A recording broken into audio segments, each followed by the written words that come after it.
loved it. I'll send you a copy. Bam! Bitch went down.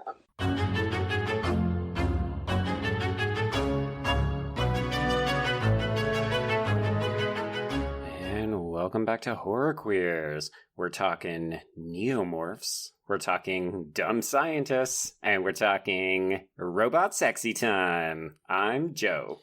And I'm Trace, and I want to blow in your hole while you do the fingering, Joe.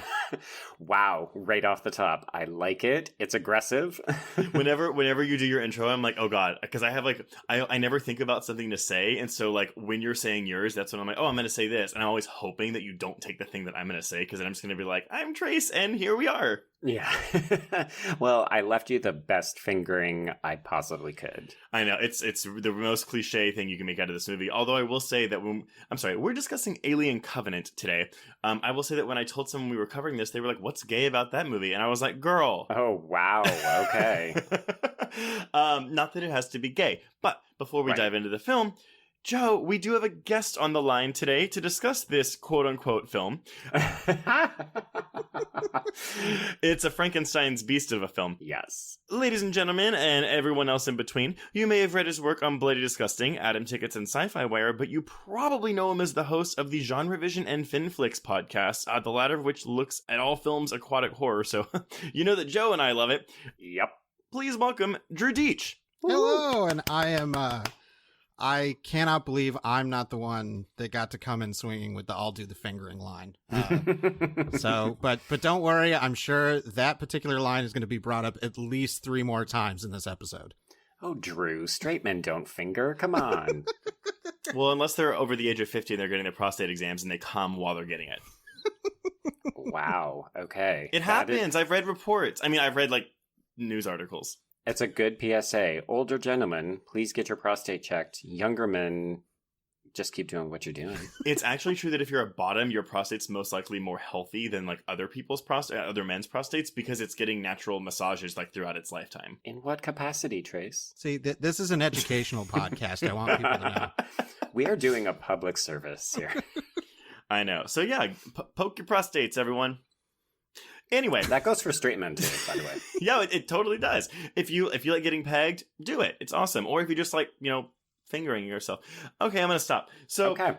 Yes, we are talking Alien Covenant, the 4 or 5. Well, I was gonna say the 6th entry in the franchise, but I guess some people count Alien vs. Predator and Alien vs. Predator Requiem, no. Which I don't. I don't, but I do think a lot of people consider it canon. Yeah, it's weird. No, those movies are 75% Predator movies and 25% Alien movies. I will say though, so I mean, we're not talking about those movies, and I know that, but the first one's not great. I actually find a lot of enjoyment out of Requiem because it's just Alien versus Predator in suburbia, and on a $10 budget. Yeah, but you know what? There's some real gnarly kills. There's a pregnant lady birthing it out of her pregnant belly. It's not good. It's there's only so many places you can have a baby come out of, Trace. Where are you going? Well, no, but that thing is cheeseball, but you can't see half of the movie. Yeah, no, it's super dark. Literally, it's dark. They couldn't afford lights. Well, I'm going to come out right front and say that I would rather watch that movie again than this one. No, I am not. This is going to be fun. We'll talk about it. So, Alien Covenant, released on May 19th, 2017 by 20th Century Fox, runtime of 122 minutes, although it was originally 143 minutes, with a budget, so reported of $97 million, but apparently there are reports that suggest it was higher at $111 million, and holy fuck. I believe it. It looks expensive. Yeah. I mean, it's definitely got to be a downgrade from Prometheus, because I know we're going to talk about Prometheus. Yeah. But I still think this is a really handsome looking production. Mm-hmm. Oh, I agree. I mean, that's the reason why this movie ranks as high as it does for me, on a 5-star scale, is because it looks, I mean, from a technical standpoint, CGI aside, I think this movie looks great. It's probably the nicest looking film that we've covered on this podcast. Possibly. I will say, though, I do think that Prometheus looks better. I mean, it's the same style. I actually think it might be the same cinematographer. Yes, same cinematographer. Ridley Scott's got a crew he likes to work with. Yes, absolutely. But I guess maybe because the world was so much bigger in Prometheus compared to just the general forest / The one slice cave. of New Zealand that they show us in this movie. Exactly.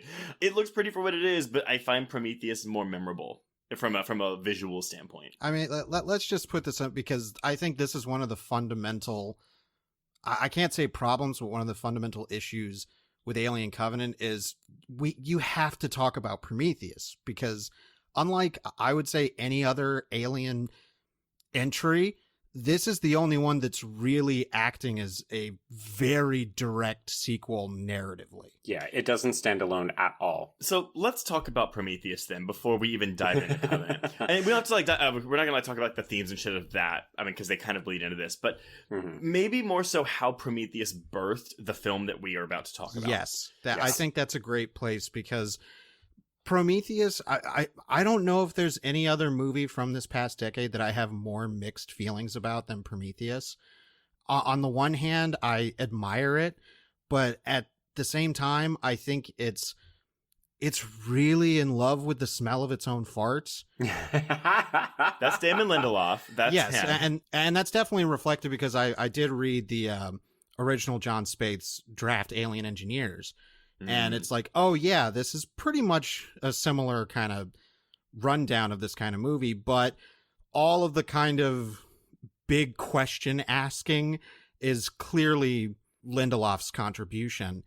And I think that Prometheus was so sold as the big answering machine for all of this alien stuff. And when it didn't deliver on that, I think it kind of, well, it falls onto this film to do that burden. Yeah, and this movie feels like Ridley Scott kind of giving the middle finger and being like, all right, you know what? You guys didn't like that? Well, how about this? But hey, I agree with you. But in that regard, and we're going to go through a production timeline a bit of how this came to be, because Ridley Scott will not shut the fuck up. It's because over the 5 years between Prometheus's release and Alien Covenant's release, he would say so many things, and it was like 2 months later he'd take it back and be like, no, it's actually going to be this now. Oh wait, no, it's going to be this now. And it's because, yes, people, they touted Prometheus as Alien prequel. Oh my god, it's going to lead into Alien and blah blah blah. And then they were walking that back and like, oh, it's more like it's its own movie but with alien DNA. And I'm like, oh, I know what that means. Yeah. And I actually do like Prometheus. It's not one that I want to revisit very often because I don't find it particularly fun. I appreciate the ideas and the questions it posits, even if it has no interest in answering any of them. Which is the Lindelof touch. Right. But I say that as a fan. People that, again, going into this movie expecting an Alien prequel don't get their Alien until like the mid-credits tease. And the backlash, because the critical reaction to that was mildly positive. It was 72% of Rotten Tomatoes, but lots of 3s out of 5s. Like, it's fine, it's pretty, not a lot of substance here, people are stupid. Because I think what happened was people basically jizzed all over themselves because it was Ridley Scott fucking coming back to the franchise after so many years. So even when it didn't deliver, people said, yeah, but you've got the creator back. Like, we're on track to have this happen. And then when this film didn't deliver, all of a sudden it was like, okay, well, there's a second film coming. Maybe that'll be the Great White Whale. Yeah, it feels like the franchising of Alien, because this is definitely something I was thinking about during my recent watch, is that the Alien franchise, and again, I'm not counting the AVP movies, it's really kind of the same movie remade every time, but with a very unique directorial approach. Ridley Scott coming back and doing Prometheus and then having to follow this up, it actually acts as kind of an anomaly to what I think people actually expect out of an Alien movie. Okay, so I have an issue with studios when they listen too much to fandom. Mm-hmm. I mean, our most recent example, obviously, is this fucking Sonic the Hedgehog thing and the teeth. And, they're like, oh, we're going to delay the movie from Thanksgiving and put it out in February because we're going to fix the teeth on this fucking imaginary hedgehog. I'm calling it now. We're never seeing that movie.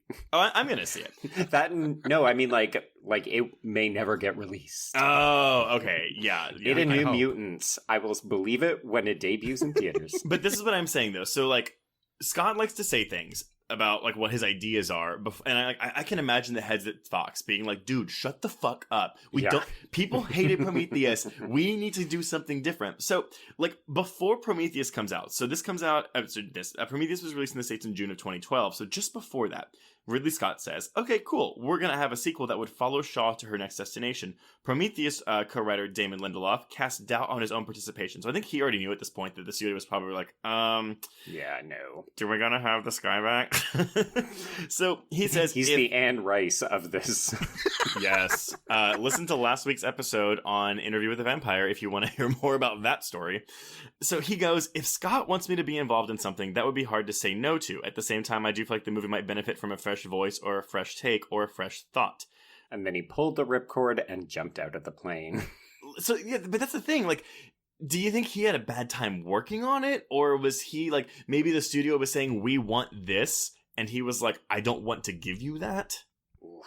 I from what I know, considering, Lindelof came on not late. But later in the production, I don't know if it was kind of just like a dream for him, like, hey, I'm going to get to work on Alien and work with Ridley Scott. Absolutely. Yeah, maybe he had a bad time, but also maybe he was just like, all of the weight that comes with this kind of prestige franchise, I'd rather go make my weird little HBO show.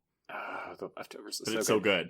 I 100% agree with you though, Drew, but I think the other big thing is that he also at this point is a full-blown magnet for shit and vitriol. So I think as soon as Prometheus didn't deliver what people wanted and people started to react negatively, he knew it was coming his way. So I think from that point on, it was like, well, I would love to be involved, but I'm probably not going to be asked back because I'm going to take the fall for this. So then listen to this. So let's finish 2012. August 1st, 2012. The Prometheus has been up for 2 months.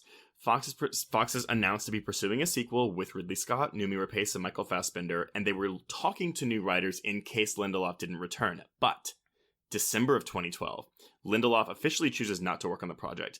And then Ridley Scott says, the feature will not contain xenomorphs. And this is an exact quote, the beast is done, cooked. And I remember him saying that kind of stuff even before Prometheus came out and talking about how that design was so done to death because of franchising that he wanted to do new things. And I have to say, that's one of the things I admire the most about Prometheus is it is kind of a remix of familiar elements from the Alien that we know, but doing it in different ways. And then Prometheus comes out and the response is, we want our alien. So the next one, he's like, you want your alien? I'm going to give you your goddamn alien. Well, and we saw this with the Friday the 13th franchise when we did Jason Goes to Hell, right? Mm-hmm. Where they said, oh, well, we're going to try to do something differently. And the fans say, no, fucking give us what we want.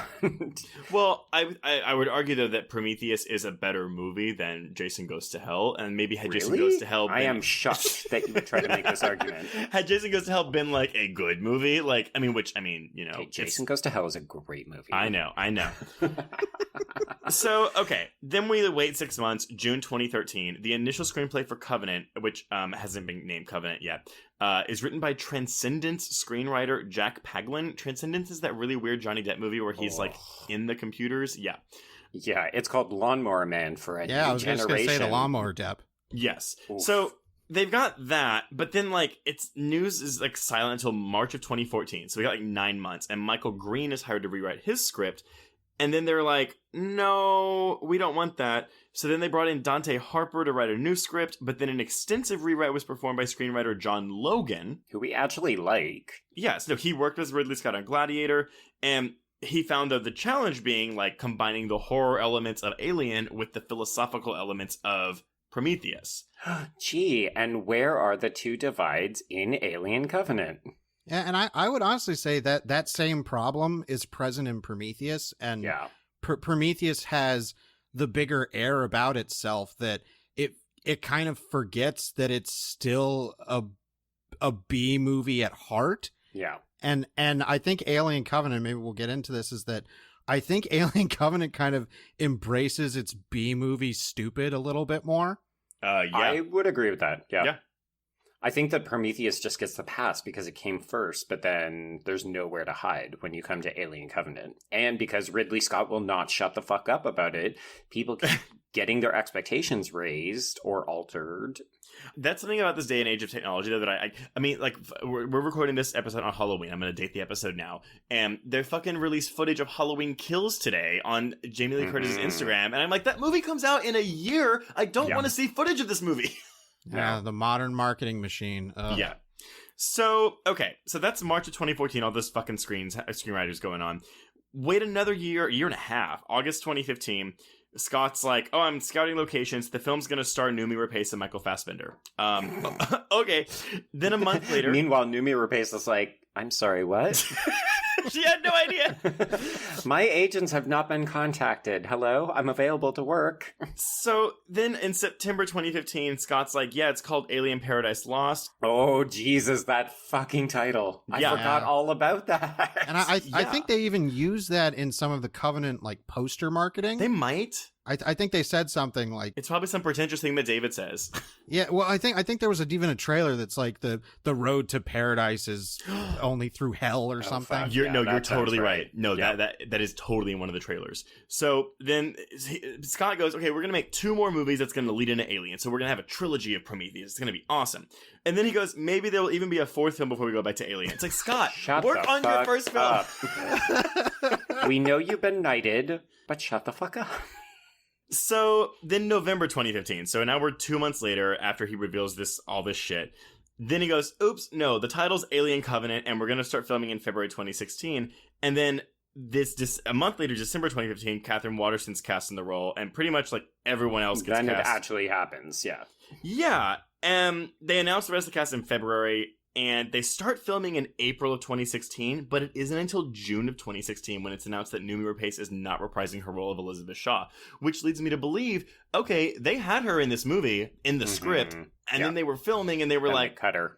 We can't do this. Well, I remember, and I don't know if this was cobbled together from deleted scenes of Prometheus, but they were putting out those, like, short film promos. Yes. And one of them was about, like, this is basically what happened directly after Prometheus with, hey, watch Shaw putting David back together again. And I'm like, was this shot for Covenant? And then they were like, yeah, we got to fix this. Well, and we'll get into this when we get into the plot summary, but we have missed a movie between Prometheus and this. Like, there is a movie's worth of things. You want a movie in between these two? I do. No, honestly, and maybe I was fine with Prometheus when I saw it, and it wasn't honestly until I sat with it and then I saw this movie that I kind of appreciated Prometheus more. And if not maybe Prometheus itself, but Elizabeth Shaw as a character more than Catherine Waterston's Daniels in this movie. Well, I can definitely get into my argument about, because I really feel Alien Covenant is a legitimately trying to be a fuck you to pretty much everybody.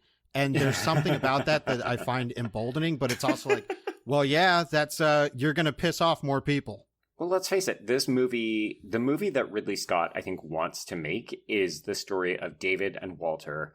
And then the movie that he's forced to make is the aliens, Marines, and the security team who get infected so that we can get a fucking xenomorph in here. And he doesn't give a shit about any of these other characters. And I think that's something...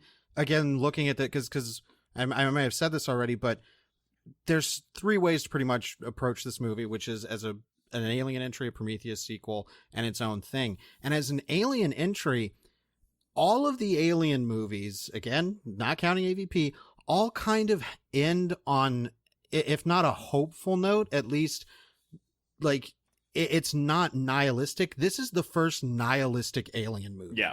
Oh, yeah, this is your full-on, we're going to go into hell if we ever get this 3rd film. And I think, again, it might be one of those things where it's like, if a sequel gets made, and we'll talk about the sequel at the end of this episode, I'm sorry, the quote-unquote, if it ever happens sequel, if it gets made and, like, I can see where it goes from here, maybe I'll retroactively, I mean, I reviewed this movie for Bloody. I gave it a 3 out of 5 for Bloody Disgusting, and it was one where my review went up, and I was like, you know what, I really feel like that's a 2.5.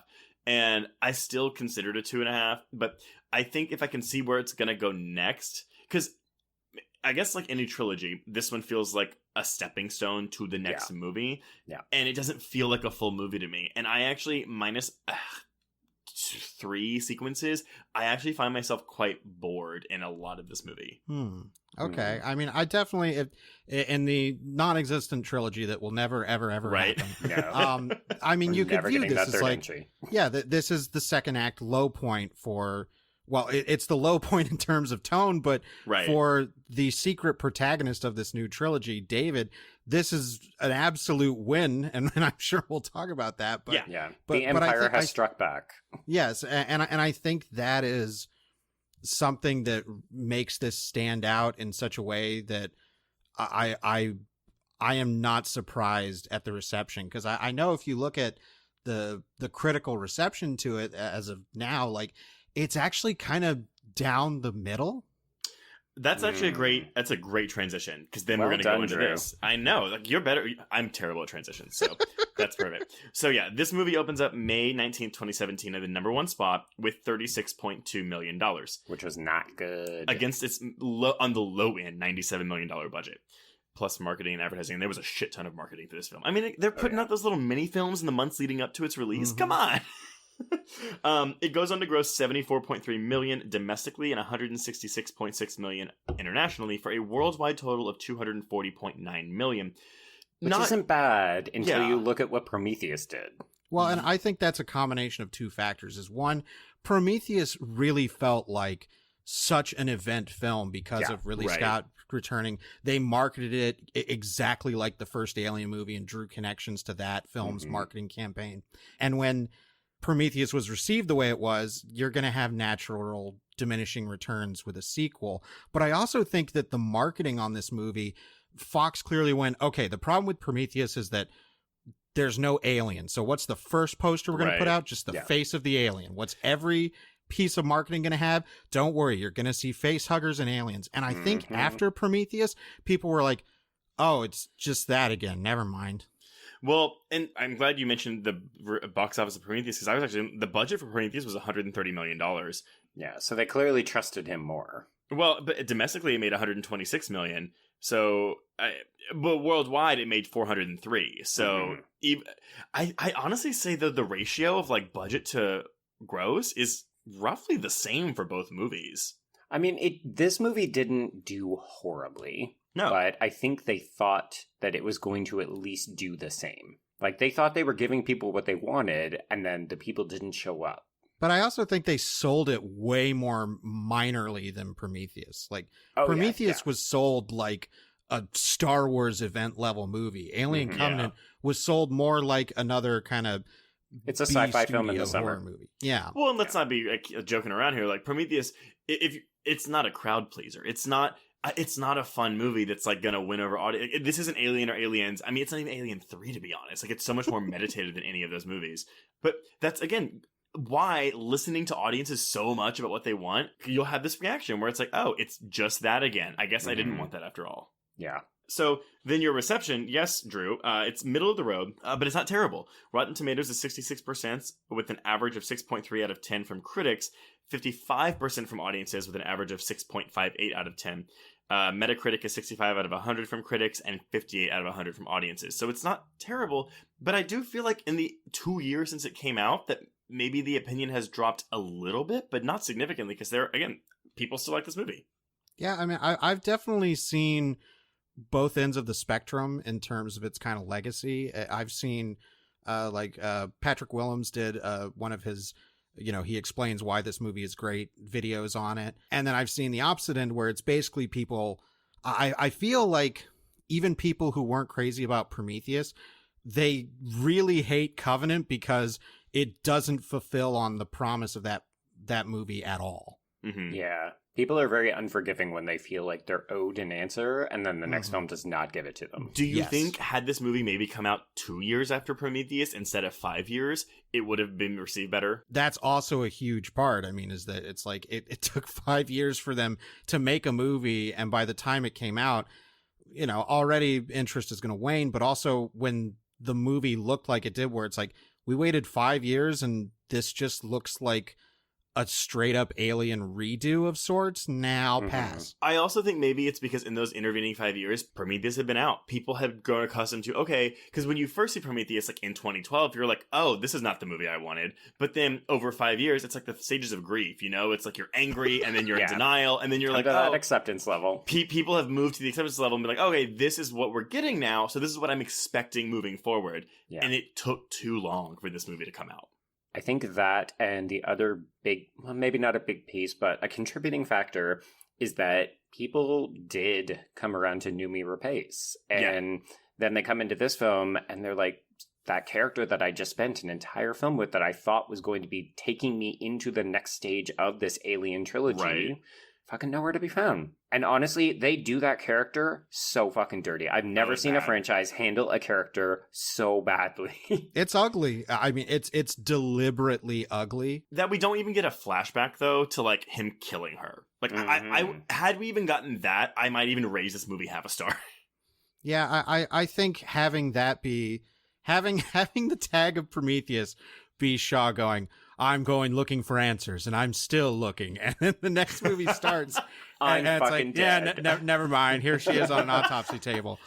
Spoiler alert. But, you know, it's like, oh. Yeah. Oh. Like, even really when even in the flashback, which is a scene that they added after the fact. When you don't see her. You don't even see her. Like, she's not even, like, tied up on the side or something. It's like, what? She rebuilt him, and then he just immediately dissected her? Come on. No. Also, he was ahead. Like, that bitch should... I mean, we'll get into stupid scientists in a minute, but she should not have fucking done that. Like, have reattached his head. But, Joe, I guess... we've been going on about this. Let's talk about what this is about. Okay, prepare yourselves for the longest plot recap we've ever done. Oh, please. I'm eagerly anticipating you breaking this down. Okay, here we go. Try to keep up with all these characters' names. Oh my god. No, it says there's 14 of them, and I was like, I feel like there's 50 of these characters in this movie. Yeah, it feels like there's more of them than in Aliens. And somehow in Aliens, you still were able to completely identify every single one. Like, I challenge you to name the last security member of this group, because you're like, have we seen this person before? No. Yeah, this is the most kind of disposable slasher movie cast that's ever been in an Alien movie. But, and Joe and I talked about it today, I was like, from us, like, people who were, like, really into horror and, like, we followed the indie scene, a lot of these are recognizable faces. Mm-hmm. But for the average American moviegoer, they are not.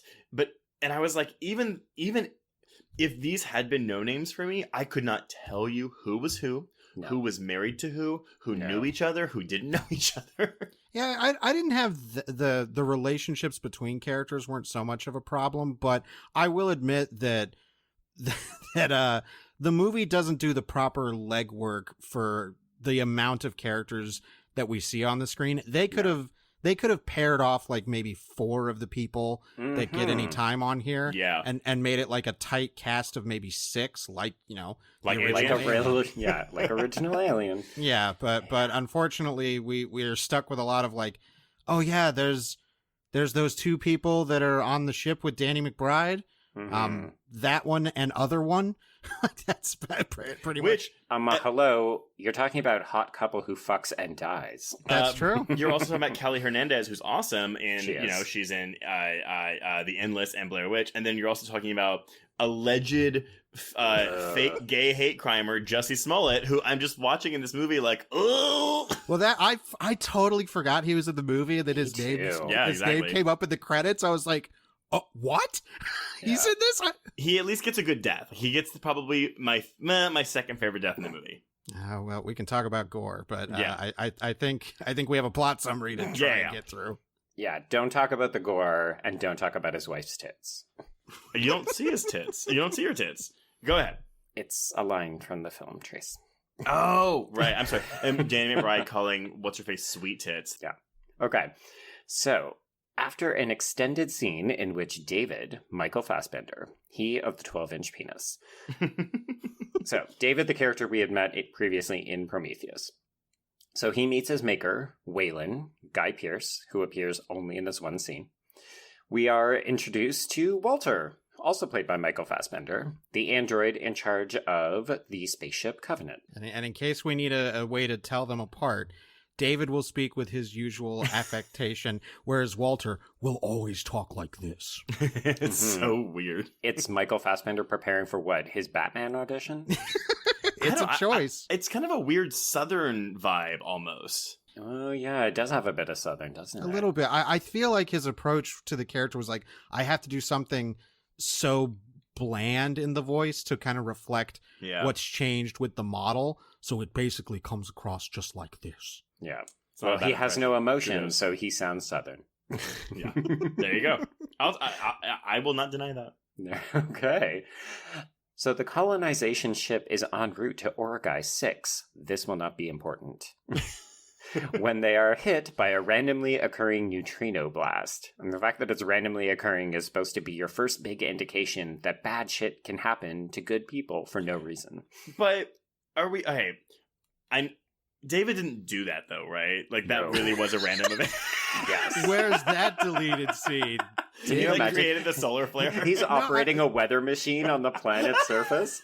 Well, there's definitely, I mean, like, to talk about that thematically, there is absolutely they're trying to carry over this, God doesn't like you theme that kind of Prometheus fell into in its third act, like, because that's a great terrifying idea. Like, what if you met God and he hated you? Yeah, and he wanted to exterminate his creation. Absolutely. Yes, like that is fascinating. So this random localized event, or whatever Walter calls it, this neutrino blast is our first indication of that. But I'll say I think one of the reasons Alien has continued as a franchise is because of production design and concept in terms of setting. And I love all of this stuff on the colony ship. I love the big solar sails. I think it's really cool. I agree. Yeah. I agree with that 100%. Yeah, this film starts strong, which just makes the middle section and the end section so much more disappointing. Well, let's finish talking about this beginning section. We're never going to get there. I know. Okay. The flare causes extensive damage to the solar sails that power the ship. It also kills 47 colonists, 16 second-generation embryos, and the captain, Jacobs, played by James Franco. So this movie is just chock full of pieces of shit. I won't lie, 2 years later, it's really satisfying to watch James Franco get barbecued. Yes, I loved it. I was like, oh, yeah, you go, Alien Covenant. You burn that fucker alive. It's such a weird thing, though, right? Like, I mean, you have Danny McBride in this movie and James Franco. It's like, what... I mean, now, like, with Halloween, like, Danny McBride on that, it like, kind of makes more sense, but it's like, what? Like, is there, like, a comedian strike going on somewhere that's putting them all in these horror movies? I don't know. I listened to the commentary from Ridley Scott. Me too. It's which so I recommend bad. from everybody because it's like listening to Grandpa on the porch. Except that he has nothing interesting to say. Half the time he's narrating the fucking Grandpa movie. on the porch. Exactly. but he mentions Danny McBride where he's like, Dan, and he says he's a great comedian, but also a great director and producer. And again, I feel like this might be a Lindelof situation where Danny McBride's like, hey, they're making an Alien movie. Can I throw my hat in the ring? Yeah, literally the stupid fucking hat, which apparently is a homage to Dr. Strangelove, because that's what this movie Slim fucking Pickens needed. Thing. Okay. Oh my god. Okay, so James Franco is dead. 3 cheers for that. Yay. Religious second in command, Chris Oram, played by Billy Crudup. The worst captain in the world. He's terrible. And the fact that they blame it on religion is so weird. This is part of that whole nihilism streak that the movie has, where it's so odd because Scott goes on record multiple times during the production of Prometheus and on this being like, he believes in intelligent design. He believes in some sort of, God figure of some sort. Yeah. But this movie pretty much paints faith as something that is going to get you killed. Yeah. And actively Which makes I'm all you about. stupid I love that. and a terrible leader. Yeah, I mean, I'm not against it as an idea, but it seems like such a weird... It's weird, especially, again, coming off of Prometheus, where our lead character, even by the end and everything horrible has gone on, she still is going to wear her cross. But I wonder then if this is meant to be some kind of ironic commentary, like, oh, guess what? We're telegraphing what happens to her because her faith doesn't save her. Yeah, I mean, maybe, I don't know. Probably. But I cannot disagree. man, is Orem a stupid alternate captain. Yeah. So, yeah, why is he so stupid, Joe? Let's continue. Okay, so the big thing at the beginning is that he lacks the people skills to win the crew over. So, if people want to have a fucking funeral, maybe let them have a funeral. And, yeah, why is he even the backup if that's the case? Clearly he's not the best choice for second in command. Honestly, a better second in command, obviously we're meant to think it's Daniel's. I think his wife Corinne is a smarter, more political game player. She's so smart, and you earn immediate bonus points by casting Carmen Ejogo. Oh my god, I love her so much, and I forgot how disappointing it is how quickly she is dispensed in this film. And you don't even really see it. No. Okay. So there's some animosity happening on the ship, and obviously Orem is on the outs with a lot of these other people who are reflective of the more traditional working class model that we see in the original Alien. So they go out to repair the sails because without that they don't have power for the ship. And while doing so, pilot Tennessee, played by Daniel McBride, intercepts a rogue transmission of a John Denver song. Okay, because this is one of my only notes. Why? Why was 2017 the year of John Denver's Take Me Home Country Roads being in literally, I'm sure there's more. It's in this, it's in Kingsman: The Golden Circle, and it's in Logan Lucky. And none of those movies should have a John Denver song in them. It doesn't It's bizarre. fit the mode that they're operating in. And it's not like it's just, playing on a jukebox in a bar. All of these movies, that specific song, they make integral to the plot. Yeah. I'm like, was there just a bargain bin sale on rights for this song?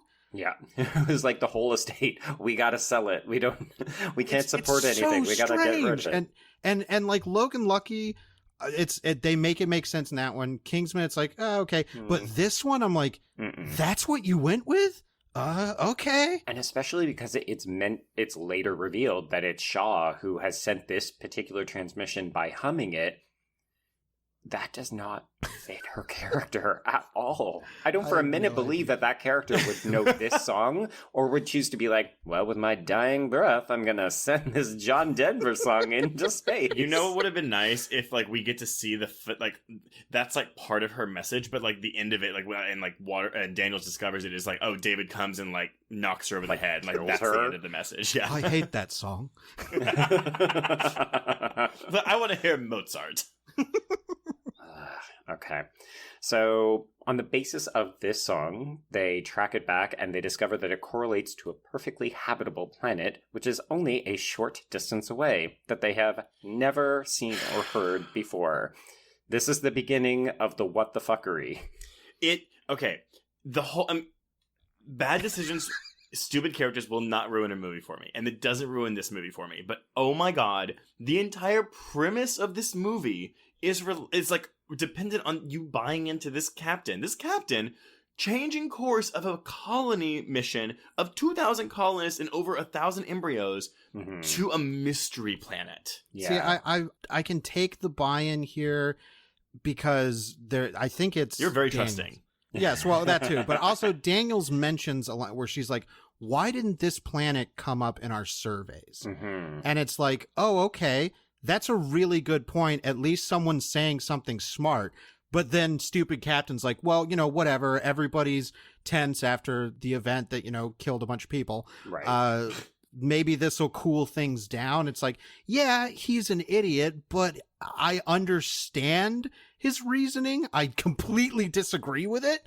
But it's like, as long as somebody else says something that sounds more logical, I'm like, all right, you offered both viewpoints, continue. You know what? You give me a fight scene where she's like, fuck this. You are making a terrible decision. Fine. But it's very much like a Juno in The Descent where it's like, I wanted us all to discover the cave together type decision. Well, because her dissenting moment is just them sitting at a table saying, and she's like, I want this put, on the record. And he's like, okay, dude. Yeah. That's true. Wall. Yeah. Officially on the record. Yeah. You're right. No, it's just, we don't even know what the fuck is out there. And I was like, yeah, you're very right. But here's the question. So why did it never come up on any other scans? Are we meant to infer that David did something to activate this planet? So, I mean, this is another one of those, Like, it'll be answered in the third film? Well, yeah, answered in the third film, or the kind of thing that somebody's like, well, in the tie-in novel. Like, that kind of stuff. Yeah. And it's like, okay, wow. yeah, well, yeah. no, it could be the alien technology, though, on the engineer's ship is like, oh, it, like, clouds the entire or planet. their planet itself is doing something. Yeah.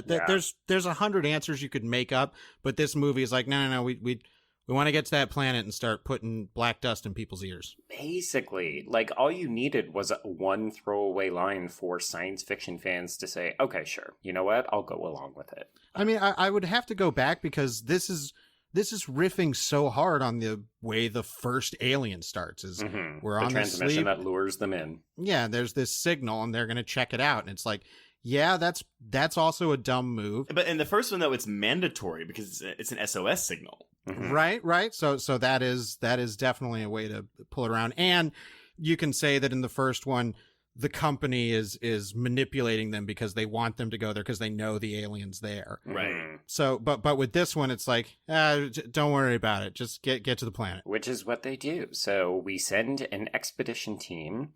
Here we go. Including Daniels, Catherine Waterston, Captain Oram, his wife Corinne, Carmen Ejogo, Pilot Ferris, played by Amy Seimetz, who we saw earlier this year in the Pet Sematary remake, as well as our security team, Lope, played by Damian Bashir, who everyone should take note of. He's not good in this movie, but he will be popping up in a lot of future things, including the new Grudge remake. He's really funny in the Sandra Bullock movie, The Heat. He's good. I've always liked him, but this is, like we were talking about, the problem of like, why are there 14 people? Like, there should be 6. Nobody gets the time they need. And, I mean, we're on the Horror Queers podcast. Get your gay character with nothing to do in this movie. No. Yeah, so speaking of... So his husband, Hallett, is played by Nathaniel Dean.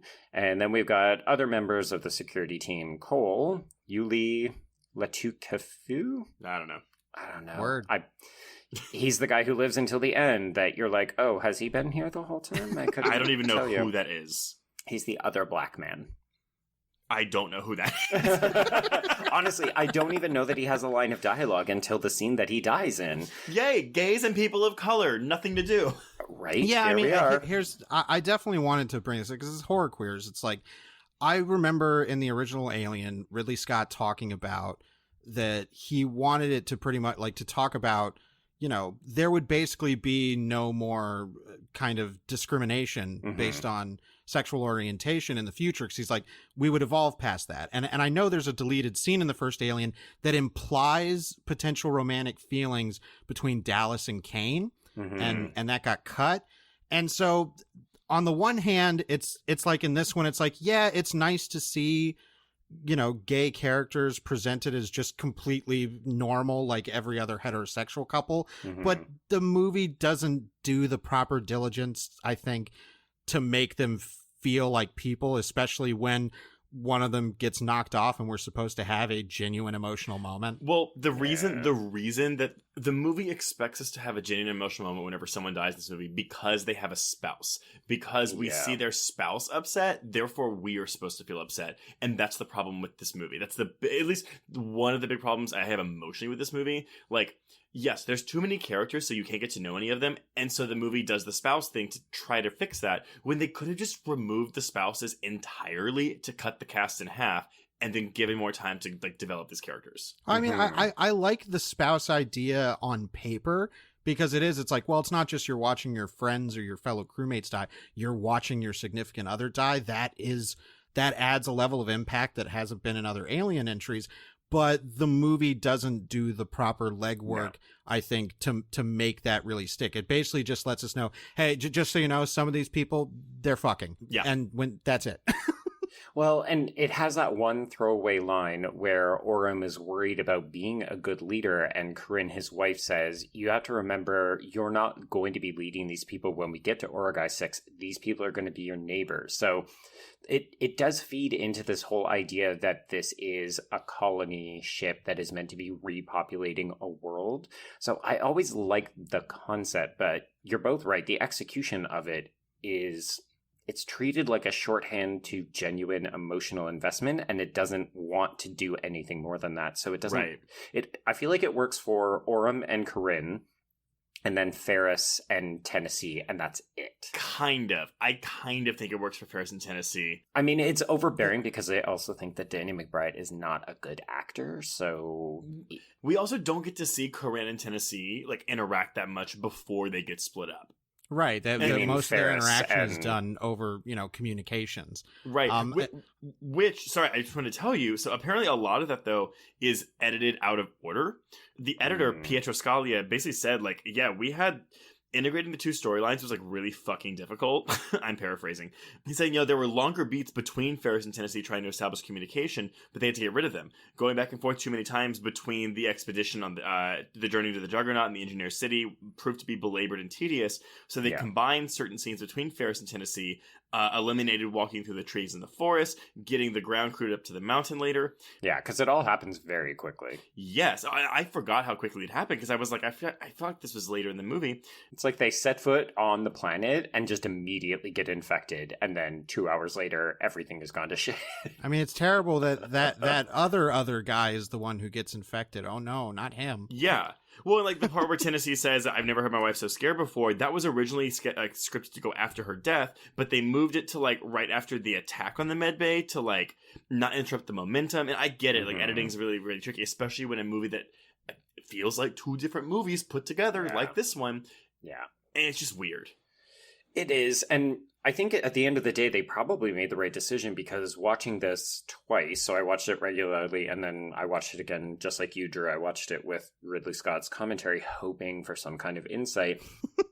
It's amazing how quickly things seem to move in this first act and into part of the second act. Yeah. But it still takes so fucking long because they then want to draw a bunch of the meditative shit out that's the second half of the second act and then the entire third act is just like, why? Yeah, it's interesting that this first act really goes on. The first act actually comprises kind of the first half of the movie. So it seems really quick, but it actually is a lot longer because this first act has us, getting introduced to them going down to the planet, getting infected, and then kind of the big bursting scenes happening. And then well, because I did clock it. The back burst happens at the 48-minute mark, and I remember when the first guy gets infected, I was like, it happened way quicker than I thought. Like I did think that the journey to the engineer ship took longer. Like I remembered it being longer, but those two guys get it's like Ledward and Hallett get infected super quick. Yes. Okay, so thank you for bringing us back on track.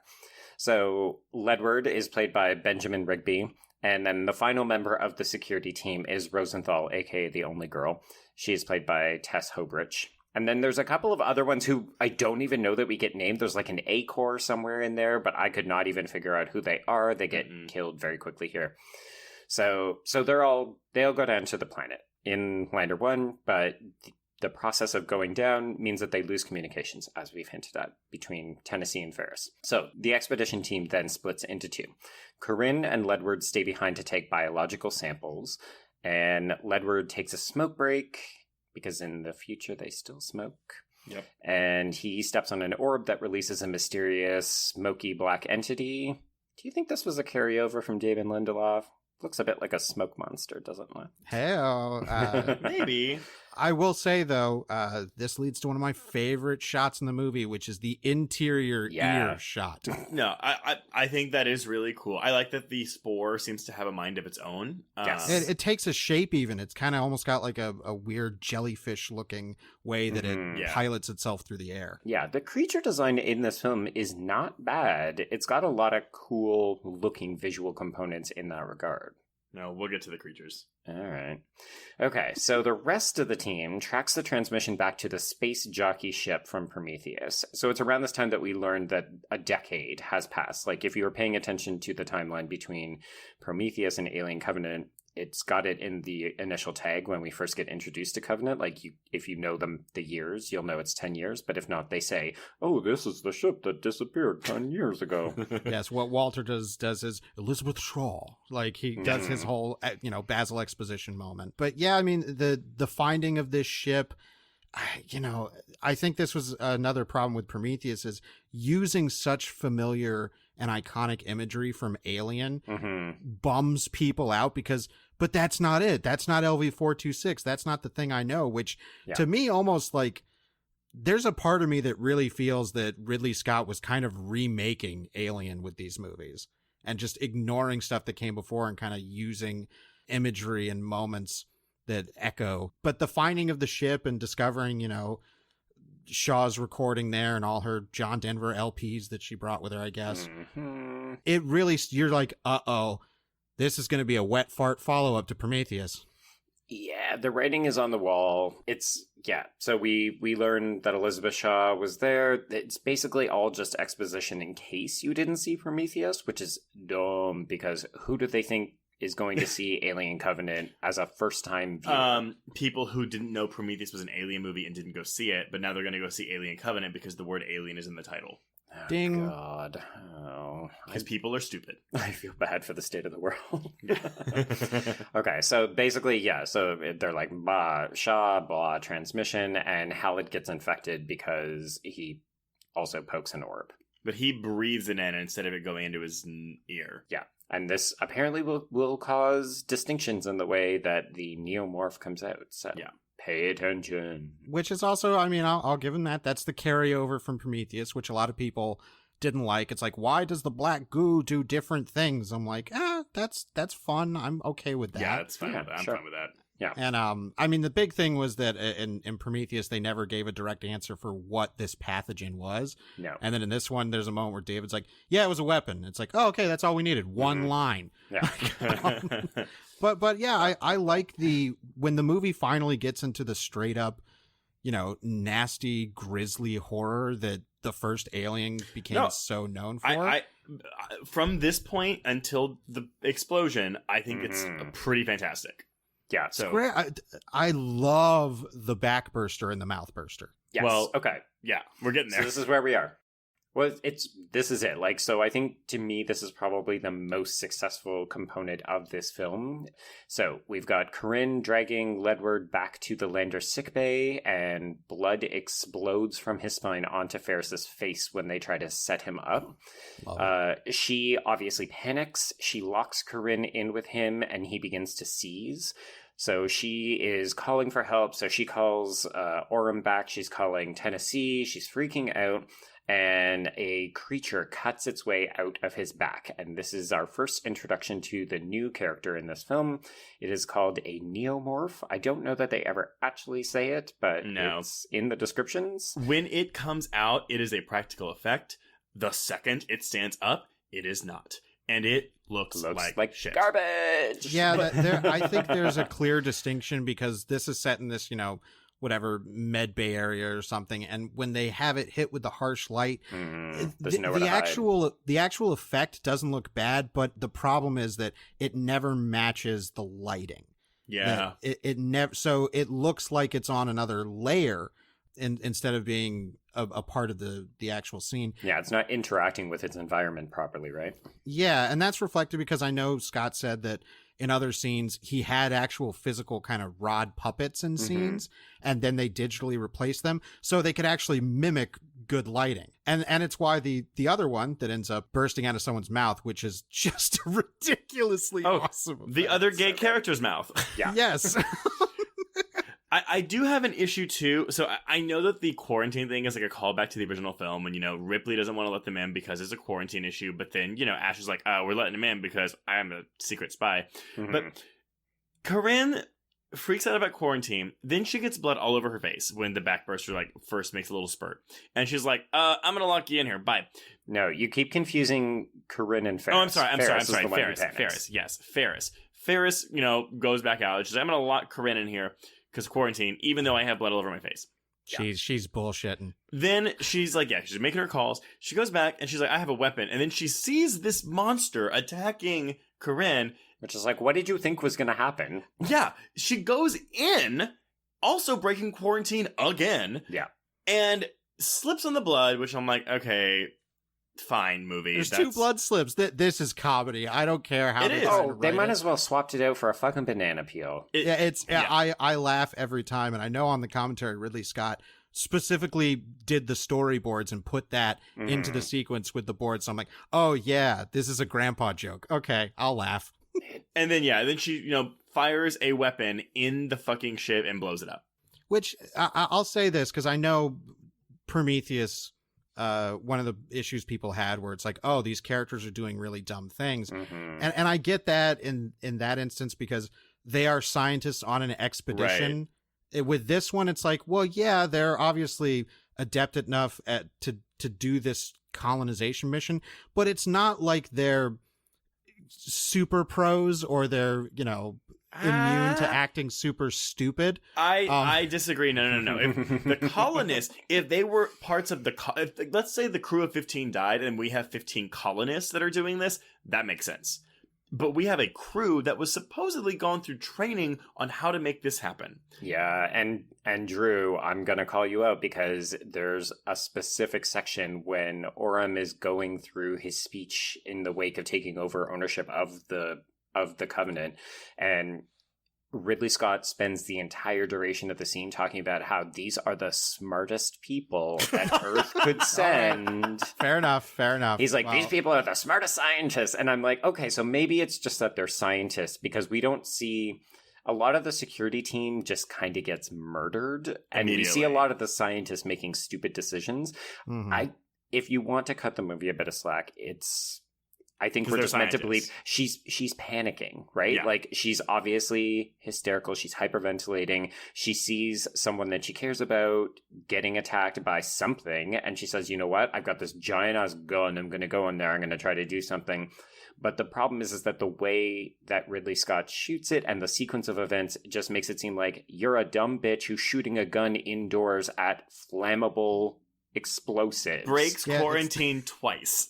Twice in the span of 5 minutes. It is definitely, it is I just think about that moment in Jaws 2 when the woman accidentally pours gasoline all over herself and then grabs a flare gun. Okay. But Jaws 2 is not under the pretense that it's a smart movie. Well, yeah, that's a good point. She was a scientist. But I think this is also part of the problem with our cultural knowledge of Alien. Right. It's like, we know what's going on, and so it's like, oh, we know it's the same thing again with slasher movies. It's like, don't go in there.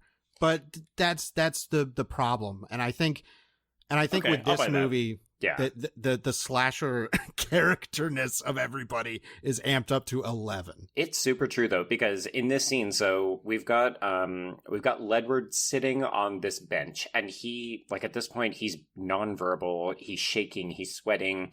He looks like he's about to die, frankly. And Corinne tries to get out, and she comes back, she sees him, and she hugs him. And she puts her hand on his back, and that's where we see the spike come out, and it gets her right through the hand. My husband turned around and was like, is she a fucking idiot? Why would she do that? And part of me, I think, is, you're right, Drew. We're watching this being...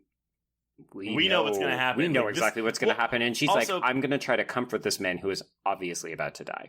Well, and they also, it doesn't have that they showed this backburster scene in almost every... Like, they showed a clip when at South by... They were showing a screening of Alien, but they were like, "Oh, we're gonna preface it though with a special clip from Alien Covenant." Reel. And it wasn't a sizzle reel. It was literally the medbay clip. Oh wow! Like the full medbay clip. So I would not have spoiled this scene. But that's the thing. They knew that it wasn't going to be received maybe super well, and they were like, "We got to show them the best part of the movie because we got to give them what they want," which is like, "Hey, Alien was." Part of its success was made on the back of that chestburster scene.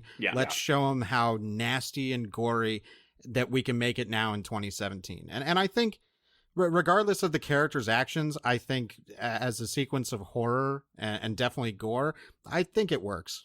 Oh, I think so. No, it does. Absolutely. Her stupidity aside, it's a really cool... Again, it's my favorite part of the movie. Yeah. And you're right, Drew. It's not just it's not just a callback to the original Alien. I think it's a recognition of how much this scene means to people, so much so that we literally get this scene 3 times throughout this film. Right. And just as a bit of a shout out, I managed to catch the new Alien documentary called Memory, the origins of Alien, and it's really good, but it also acknowledges that fact because it dedicates probably 50% of that documentary to the chestburster scene. So my favorite part of the scene is the way that his body flops over. I do like that. That's great. With all like the guts or something coming out his back. The placenta. So good. good. So good. Okay, so that's inside, and the ship is gone kablooey. Yeah. And so, meanwhile, the rest of the crew has arrived, and they have Hallett, who is also sick, and he almost immediately bursts a second creature out of his mouth and then dies. Which looks really cool. They did it practically for that actual bursting shot. I like that. You get a big fake head. Yeah, I wish they would have kept it practical. The special effects in this film, it's so disappointing. I think this sequence works better, though, with the digital Right. neomorph because it's shot in the dark. And it's a lot of quick cuts. Like, you can still tell what's going on, and you can tell it's a CGI monster, but it doesn't look as egregiously bad as the brightness of that med bay. Right. Mm-hmm. Yeah. Well, and I think it's not... The tiny alien, in particular, throughout this film looks very bad. When it starts to become the size of a dog or a human being, it, I think, starts to also look a little bit better. Yeah, it does. I also have in my notes during this scene, a bunch of no-names die. Yeah, so this is when a bunch of the security team dies, and I could not tell you which one. Okay, this makes sense, though, because it's just like in Aliens, when half the army people die in the ambush. That makes sense. That's when you do some house cleaning, and you get rid of... Was that house cleaning and killing mixed together? Yeah, I think so. That's when you get rid of all the people that no one cares about, and then you leave the 5 or 6 that you do care about. Right. But there's still a lot of people left in this movie. There's still so many. Yeah, so at this point, they basically... The survivors band together in the dark. They look like they're about to get killed. Walter sticks his hand in one of them and kills it by punching it in the face. No, he doesn't. He doesn't kill it. He doesn't kill it. Right. It bites his arm off. It bites his arm off. Okay, so he loses his arm, which will become important.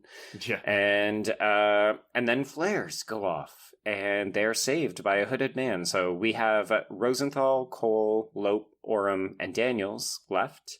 Okay. So technically we have 5, and they run through the woods, they go to a clearing, they find a giant dome city, and around it are the bodies of thousands of charred remains, which is a pretty cool image. It definitely kind of conjures up images of like the destruction of Pompeii. Or like Hiroshima or something. No, I will say though that because Fassbender is the best part of this movie in terms of like, acting. Yeah. But I will say that when he appeared as David, I was like, oh wow, it took a whole hour for Fassbender to show up, like completely forgetting that he'd been in the movie for the whole... yeah, because Walter is kind of, I think, purposely boring in this first half. Oh, sorry, I just woke up. Yeah. and then when David reappears and the movie turns into what I think is my most favorite thing, because like I said, each Alien movie is a different riff on the same idea. And this one is like, you know what?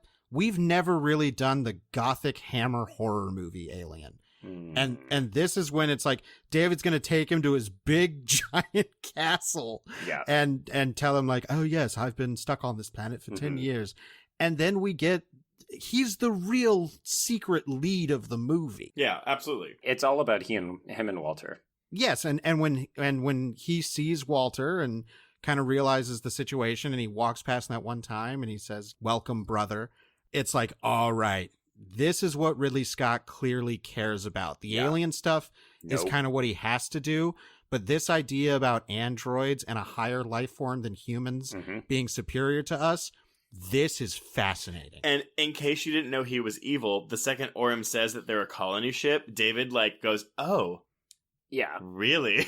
Like, he might as well have said, "Excuse me, I'm just going to pencil in a thin mustache so that I can be super fucking evil." But I love Fassbender I do playing too. Arch. I do too. I think it's real fun. It makes the protagonist, quote unquote, look real stupid, but yes, it's real fun to watch. And every scene with David in this, like, we see him, he's got this long hair, he looks like he stepped off of, the Game of Thrones set for a second, and then I don't know why, but when he starts cutting his hair and he's singing "The Man Who Broke the Bank at Monte Carlo," that cracks me up so much. I don't know why. It's just the way he's singing, it's such an odd choice, but I like these little moments we get with David, because they were the most interesting things to me about Prometheus. Oh, for sure. Well, we're about to get a big moment with David.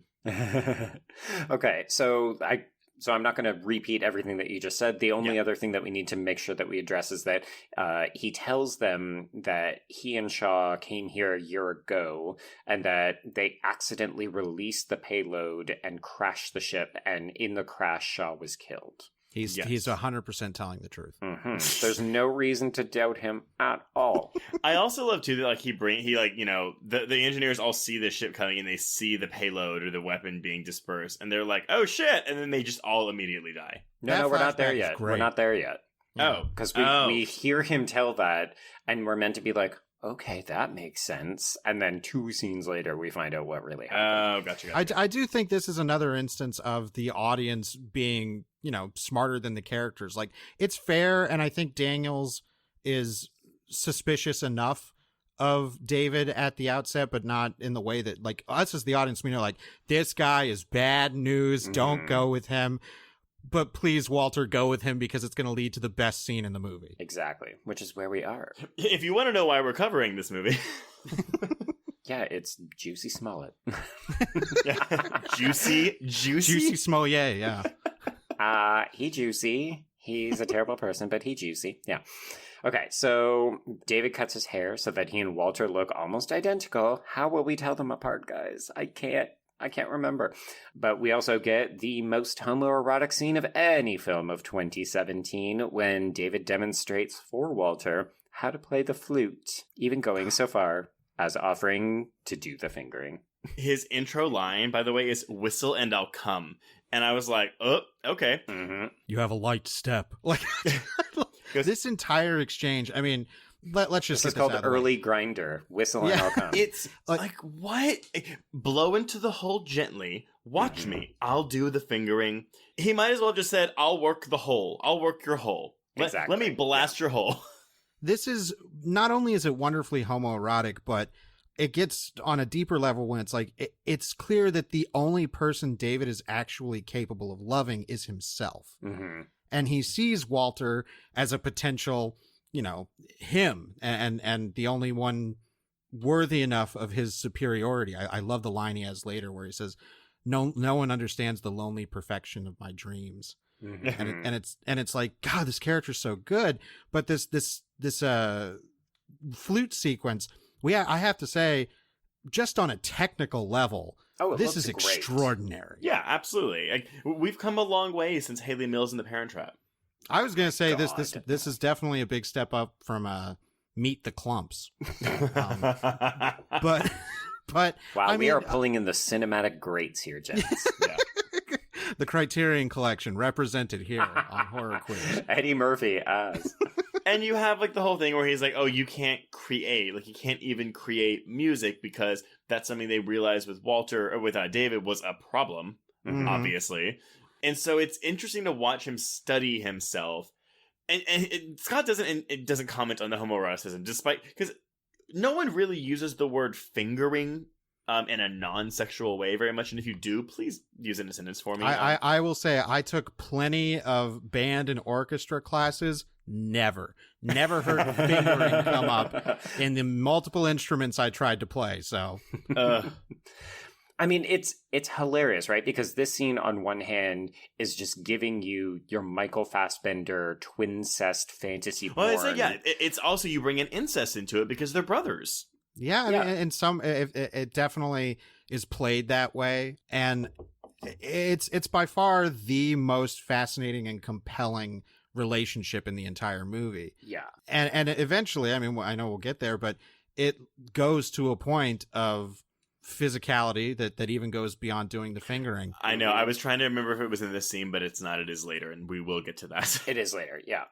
I think it's fascinating that the queer scene in this film, and there is a more conventionally queer scene.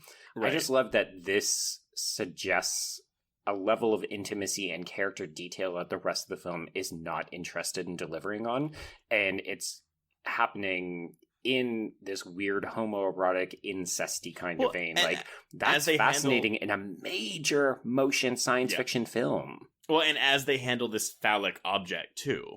Yeah.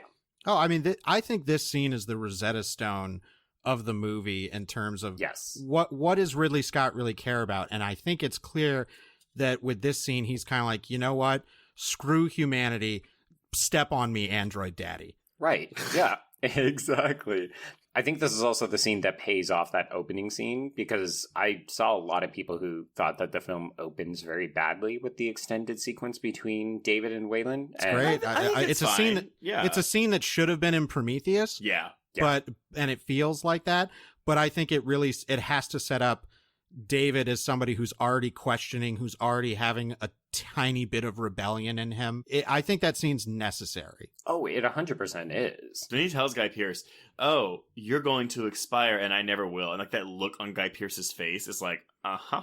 Well, Yeah. immediately then I he gotta makes get him rid do of something you. subservient. He's like, "Come pour me this tea that's right next to me." Yeah, exactly. Like, no, I do like the opening of this scene. It's not conventional, but I like it. I mean, I think the problem is that you have to see that and then you forget about David for what, An hour. 45 minutes? Yeah. Mm-hmm. Mm-hmm.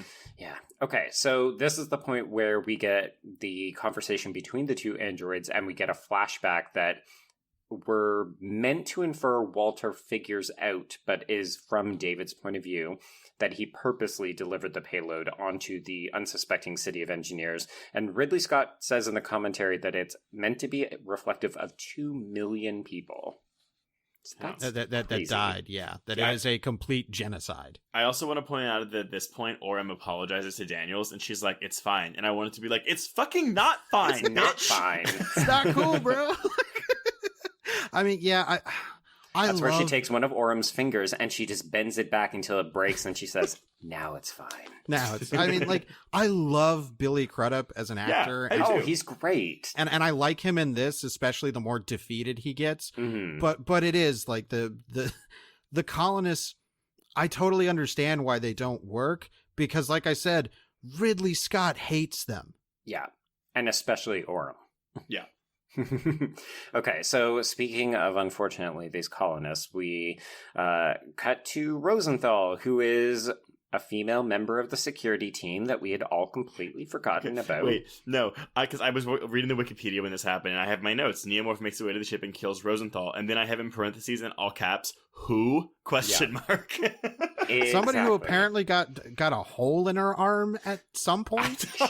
She got bitten. So she was the one that the neomorph jumped, and she was like holding it off using her arms, and that's when David ran in and punched it in the face. Okay. Or no, wait, he did Walter. that for He did that Daniel, for, so somebody it's else all- did it. Dang. It's also at this point because we were also forgetting that we are cutting back and forth between all this and Tennessee and the Juicy Smollett and Callie Hernandez in the ship, and he's Mhm. like, "We're gonna land this ship," even though Mother's like, "It's gonna damage the ship, and it's really not good, and also you're jeopardizing like a lot of lives." And he's like, "I don't care."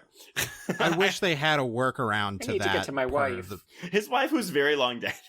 Yeah, I mean, like you said, it was super hard to edit, but Yeah. I wish they could have figured that out in the script to be like, can everybody just be on the planet somehow? Because cutting back and forth, I don't think it's paced poorly, but it never quite syncs up with what's going on the surface. Well, Yeah. no, and if you think about this film as being an equivalent to Aliens, in that film, they literally just had a pilot in a ship sitting around. Yes, she eventually got killed, but that's because she left the door open like an Mhm. idiot. Mhm. So you could have just had Danny McBride and the others be like, okay, we're going to be in this ship, and it's like, oh, the weather is too bad, we can't leave the ship. But Yes. even just something where it's not like, oh, we've got to watch them try to fight through a Category 9 ion storm. Like, who could Science, fucking science. care? Insert jargon here. Yeah. Okay, so she's decapitated by the remaining neomorph while she's Great washing fake head. her arm. Yep. Great fake head, not a great neomorph. Oh my god, this is, I think, the worst the CGI looks, apart from the little one that comes out of Billy Crudup. Oh, trust. I have. We're not things there to yet. say. Yeah. Okay, so she gets decapitated, and at this point, we see David seem to communicate, or they're studying one another. Like, there's a relationship here between them, but Yeah. that's cut off very quickly because Orem sees them, and he shoots the neomorph and then demands to know what's going on. I'm not going to talk about all the shit with the ship because we just talked about it. Yeah. So David takes Orem to his bestiary, where he sees the early attempts to crossbreed species. And In arguably the dumbest scene of the film, Orm is lured into the proximity of a birthing egg and is attacked and impregnated by a facehugger. And in the original, it makes sense because Kane's by himself. It's a new discovery and he's wearing a fucking helmet. In this one, Billy Crudup already doesn't trust David. He already is like, something's not right here. Yeah. And yet David's like, it's totally safe. He's like, yeah, let me stick my head in this look shit. Closer. I won't deny that it's a dumb move, but again, I think this is also some of our like, yeah, we know what that is as an audience. Like the characters have no bearing on this. It's true. He should be suspicious of David, especially when he's like, come into my Frankenstein museum and look at all these wonderful creations I made. Which is why this would work better for me if David he just found the room by himself and he was just looking at the eggs. Then it would work for me. Right. Or if Orm was blind, maybe. But I have to commend David's arch delivery of perfectly safe. Yeah. It's so good. I mean, there's a part of me that really feels like this is Ridley Scott having a laugh at Americans? I don't know about Americans, but just about the kind of movie that people, I guess, he thinks want out of an alien movie. Like, sure, you want stupid people getting killed. Yeah, and he's like, I'm going to make them the stupidest people possible. I'm going to relish in their killing because I'm in love with my little android. Like, and I can see why that's not satisfying, but for me, man, I love it. Hey, we're 2 years removed. Maybe in 3 years, I'll accept this movie for what it is, but then we're going to get a third movie that has nothing to do with this. No, we can talk about that later, but... Yeah. Okay, so Cole, who is a character none of us can remember, he discovers Rosenthal's body. That's the girl. Who? People discover people be dead, and Daniels gets on the horn and she's like, Tennessee, get me the fuck out of here. To which I say, the real romance in this film is between Daniels and Tennessee. Sure. I think they actually They've got have better a chemistry than anybody else except Michael Fassbender and himself. Yes.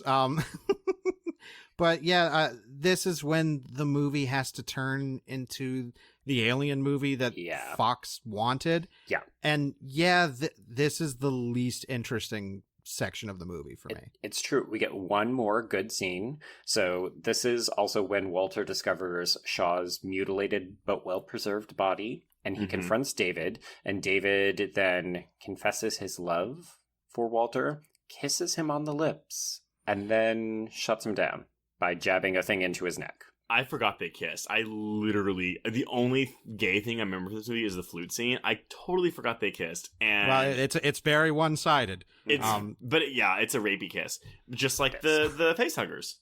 Well, I think it's just, I think in that moment, David is trying to see, is there any potential Can I sway you to the dark side? Yeah, like, well, just to have any emotion. Like, are you actually capable of feeling the emotions that I feel? And clearly, Walter isn't, but then there's this whole subplot about, is he in love with Daniels?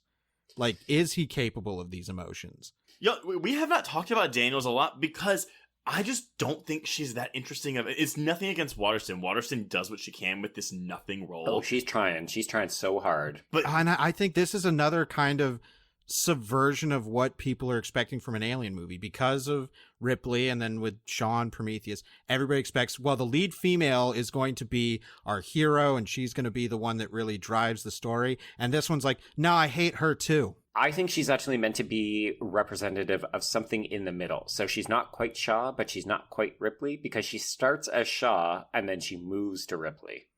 And I think had she stayed as one or been one the whole time, it would be better for her. Yeah, I agree, because part of this is that the character doesn't feel formed. So it's not even that she's adapting to the environment and circumstances. She literally goes full Rambo at the end of this film, and it comes out of fucking nowhere. Like, you've never even seen her handle a gun before. Yeah. It's crazy. Okay. So it appears that David has killed Walter, and at this point, this is when Loeb gets attacked. He's got a face hugger. Go through all this real quick. Yeah. Cole gets it off him, then Cole gets killed by the fully grown one that came out of Orem. Daniels and Loeb escape, and... I forgot. I'm sorry. We didn't mention this, though. With the chest burster. Okay. So you take a scene that is arguably the most famous scene in the entire franchise, like the chest burster, which has practical effects which, granted, have aged, but still look totally fine. Oh my god, they still look so good. Yeah, I mean, the only thing, you can see the chest piece on John Hurt when, like, it's bursting out. It's like, that's my only gripe, but, like, whatever. And then you give it this in Billy Crudup, and it is a pure CGI creation bursting out of his chest, and it looks like hot garbage. Yeah. I maybe it's the fact that this is taking that familiar imagery and doing something so perverse with it, in that they made this thing cute. Oh no, Drew. It comes out and it's like, daddy, my arms. And it's like, what? What is going on here? Again, but it's because, we're seeing this from David's perspective. This is his little baby. And it's like, this is so flying in the face of everything that people love about this franchise, that boldness to me, even if it doesn't work, is kind of commendable. Yeah, the only part that works for me is the part that David is just sitting there watching, waiting. He's throwing rocks at him. It's so waiting for him to wake up. I will say, once again, I'm going to draw back to the documentary I mentioned earlier. It's kind of funny. They end the documentary by having a bunch of the talking heads talk about the facehugger scene and how it's progressed and how it's received and all these things. And then one of the people on the documentary says, yeah, it's really telling that Ridley Scott tries to replicate his most famous scene in Alien Covenant and it doesn't work. And he tries to do it in Prometheus too, and it's like bizarre. I loved it that this documentary, which is celebrating Alien, casts not even low-key shade, like full-on shade at Ridley Scott doing a shit job of trying to replicate this. I was like, wow, and you kept that, and that's how the documentary ends. Okay, good on you, boys. Yeah, so we've got Daniels and Lope are the only two left, and then we've got, look, Walter's actually alive, so we get a quick little android battle that nobody cares about because none of the cuts matter. Nope. Like, they're just literally cutting each other up and nothing matters.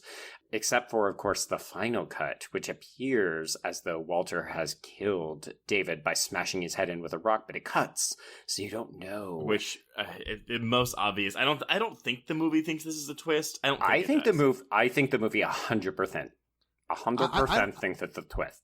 I mean, well, all I can relate back to is Ridley Scott himself on the commentary talking about a test screening where somebody said they hated the movie because they knew the twist that was coming. And Ridley Scott's response is, I like Beavis and Butthead, you know. Oh my god. Duh. Oh my god. Like, this is a man who Scott is a troll. That's what we're saying. Yeah, he needs to shut the fuck up. He needs to only speak when he's working. But I do think the movie is letting you in, if you're paying attention, that it's not Walter, because when, we'll talk about the little action scene, but when they get back to the ship and Walter is watching stuff go down on the camera, he's smiling. He's obviously like not helping everybody out. Mm-hmm. It's pretty, I don't think the movie is playing the twist to the audience, but in the end it will try and play the twist to the character of Daniels. Which definitely supports your claim that the movie thinks these characters are really stupid, dumb and it doesn't value their lives at all. It does, the movie thinks they have what's coming to them. Gosh, okay. So at this point, Tennessee arrives in this little weird kind of freighter crate thing with a landing pad. And Daniels and Lope and Walter hop on. And the fully grown xenomorph also jumps on for a ride. So this is the part that in my notes says Daniels goes surfing because she hooks herself up and she just bounces around a billion times, and they try to shoot it. They try to blast it with the thrusters, and eventually she manages to lure the alien into a crane, and then she crushes it before it can injure her. I would also like to point out there's a really poorly shot part where she swings over the edge and then she gets pulled up, and it looks like she's about to go directly into the flames. And I'm always I'm going to tell you something. Even though I will defend this movie, this last like 25 minutes or so this is where I kind of check out. Oh, it's the worst. Because it just becomes a big, dumb action movie trying to deliver what I guess people thought they wanted with a new Alien movie. And I think that's the least interesting stuff the movie does. Oh, yeah. Yeah, there's one scene where after they've gotten rid of the alien, the ship is almost crashing, and Daniels is literally running along the ground as the ship loses altitude, and then she swings back up. And in the audio commentary, Ridley Scott is like, "Isn't that fun?" You're just like, no, it's actually really stupid. Well, no, that's my thing. I was like, this is a pretty cool set piece, I guess. But I said, I'm kind of bored watching this. Mm-hmm. Well, again, because it's the least interesting thing that the movie is positing at this point. It's like, oh, it's just alien action with, more modern special effects. Yeah, and not as convincing. Well, and that's even like we're getting into this now, but like once it gets on the ship with them, like once Lopes gets on the ship with them, then it should be more interesting. It should be your kind of alien homage haunted house movie. But then they don't even follow through with that. The only good thing about when it gets on the ship is that the movie finally said, and I love that they put this in the trailers where they're like, you know what? This is the scuzzy B movie Alien. Yeah. Like, let's have a shower scene death. Oh, yeah. This feels like something straight out of Friday the 13th, the remake. I adore this kind of leaning into the B-movie exploitation foundation that was in the original Alien. Like, the original Alien could have easily turned out like all those Roger Corman Alien ripoffs, right? If not for a lot of factors. And having this scene where there's a shot of the alien tail coming up between their legs, I'm like, this is so trashy. I can't believe this is in a studio tentpole movie. Our supposedly well-respected director. Yeah, I mean, that's the thing is also with this movie is that for everything they've done with the Alien franchise, it's always been a prestige IP for Fox, and Covenant is kind of like, yeah, fuck that. I don't know, man. I think Resurrection is. I would say Resurrection is as well. Yeah. They were getting Jean-Pierre Jeunet, and they thought like, I mean, that's Drew, I know come what they on. Yeah, they were like, hey, can we get this Frenchman for cheap? Yeah, I mean, that was so much Sigourney Weaver, and they're like, let's have. The worst thing they did with Resurrection was like, I don't think whimsy is a good take to do with Alien, but it's a take. But with this, it's like, I mean, the only time they really shilled out was with the AVP stuff, regardless of the quality of the movies. It's like, yeah, that's just marquee value, kind of exploitation. But this, in the actual movie, in the actual execution of its ideas, it feels trashy. I don't see. It doesn't feel trashy enough to me. And maybe go full trashy if you're going to go there. Yeah, and I think that's probably the biggest problem I have is like even like in the shower scene, I'm like, cool. He gets the thing through his face, but then we don't even get the luxury of seeing Callie Hernandez die. And it's like, no, go there's trashy. Just a blood splattered shower stall, right? I do like the alien tongue mouth going through his head and coming out of his mouth. That looks really, and the fucking VFX. No, they're like, it's approximately 30 people from Creature NFX worked on the project for almost 6 months building animatronics. Actors wearing creature suits with animatronic heads were used to portray the aliens. So the one that's in the shower, standing behind the door, and that's it, right? No, there's the one that kills what's-her-face when she's washing her arms. That's a man in a suit. Oh, yeah, that is it's digitally assisted, but that was a guy in a neomorph suit. Yeah, and then the actual one that she kills, that Daniels kills while they're doing their ridiculous hang 10 surfing, I'm pretty sure that that's also a man in a suit that's been augmented. Well, 30 people working 6 months for those 3 like little tiny like 5-second bits. Oh my god. Yeah, I think my big issue with all of this is that, shocking everyone, the story and the pacing didn't quite work for me. Yeah. By the time that we get to their escape from the city, I'm done. So that sequence alone, while they're on the planet, she's surfing and literally calling to Tennessee, Tennessee, pull me up. Tennessee, pass me the axe. I'm like, he's driving the ship. bitch, he's busy. I mean, like I said, I will defend this movie, but this chunk, when it just becomes regular alien shenanigans, just with 2017 technology, Yeah. I will totally cop to it being boring, because it's like, you were actually doing weirder, more transgressive stuff with this property beforehand. Yeah. I wanted to end there, because that to me is like, okay, we've ramped it up. We've got an action sequence. It's Daniels finally taking on the fucking alien. And then we have to do it again on the ship. I guess we can say too, because Loeb had the face hugger on his face for like a second, and before it got pulled off. So I guess maybe we can chalk it up to, oh, it's an early version of the face hugger, so it got the embryo in him immediately. But how did he have a alien in his chest? Yeah, it's like it should have been in his throat.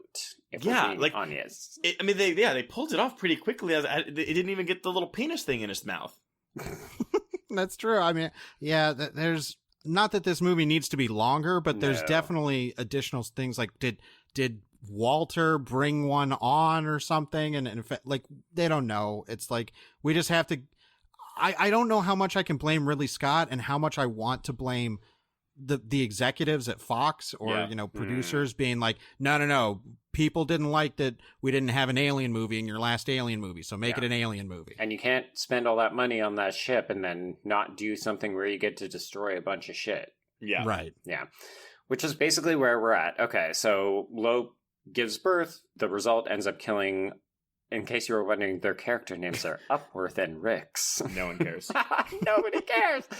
So at this point... Because they're listening to R&B music in the shower, by the way, and that's why they can't hear Tennessee's warnings. That is a wonderful dumb slasher moment. Yep. Give me them sexy R&B shower sex scenes. Slow it down, baby. Okay. So now we're just left with Daniels and Tennessee.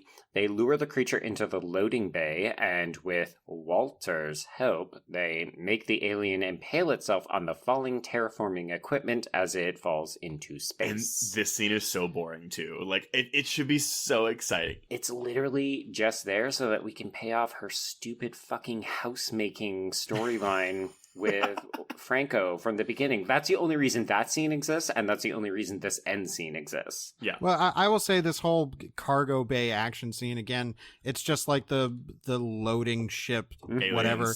It's a bummer because production-wise, I think all of that looks stellar. It looks good. In terms of like the concept design, and they're shooting in big spaces. This wasn't done MCU style in just a green box of a room.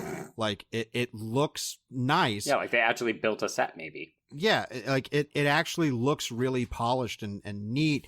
But I strangely enough, at this point, I'm like, I don't care about the alien anymore. No. Like, you were taking this in such weirder, cooler directions, and then you had to make a stupid alien movie. And we know they're going to vanquish it, so it's like, just do it. Like, we know what you're going to do. You're going to kick it out into space, because that's what you always fucking do. And I'm going to beat a dead horse, but I will say that the CGI alien looks fine when it's on the security camera footage, but then they make this weird decision, like, in the close-ups, when it's just the face of the alien, and it's still a CGI alien. And I'm like, why? I'll do you one better. The worst decision in this movie, and I know that's a tall order here, but the worst decision, this movie has alien vision. Oh, yeah. Oh, my God, yes. I forgot about that. And it looks like regular video cam footage with wavy lines. Yes, it does. It is the dumb... Like, again, I'm like, okay, this is stupid slasher monster movie ideas that you're getting to do, but it looks like garbage, and I never needed to see what the alien sees. Yeah. It's like, oh, thanks for turning this into Doom for a couple of minutes. Okay, take us home, Joe. Okay, so alien defeated. Yay! We can get our closure. So Walter puts Daniels into cryosleep, and it's at this point that she realizes, because he doesn't recognize her stupid reference to her stupid fucking log cabin house, that, oh my God, Walter is really David. So he's already put the stupid humans to bed, so they're out, and the ship resumes its course for Origai 6. I told you it would be important, folks. Origai 6! Origai 6! And not before we get to see Michael Fassbender's best barf acting. Oh, yeah. Retches up some gross little face hugger egg embryo things, which Alien as a franchise has always been kind of known for pushing gross boundaries while still coming off prestige. I like the egg barfing. Yep, he's got 2 of them hidden in his throat. And then, of course, we get to see him survey the frozen bodies of all of these colonists, and they're just waiting to be infected in the 3rd and final prequel, which will never happen. Which is a bummer, because that sound like I'm more interested in that story than I am Shaw going off to find out what was going on with the engineers. I'm like, David just hanging out doing experiments on this ship and just committing to the villain being the protagonist is kind of wonderful. Okay, here's where I would be on board, is if we got this 3rd fictional account and it turned out to be the original designs for Alien 3, where they were living on a planet where they had like no advanced technology and it was all built like houses built of wood and that kind of stuff.